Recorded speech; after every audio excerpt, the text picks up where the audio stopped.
हर मुझे नहीं पता, मतलब कहना एक बात है, लेकिन थोड़ा ऑन द ग्राउंड देखना चाहिए ना। खैबर पुख्तूनख्वा की मिसाल ले लें। आज एएनपी और जेयूआई ने अनाउंसमेंट की कि वो सीट एडजस्टमेंट कर रहे हैं।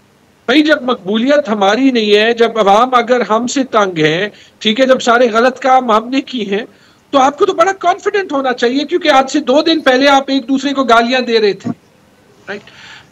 तकरीबन सारी पार्टियां, एएनपी को ले लें, जेयूआई को ले लें, नून लीग को ले लें, इतना बड़ा जलसा जो है वो आपने कर दिया वहां पे मीनारे पाकिस्तान में, ठीक है।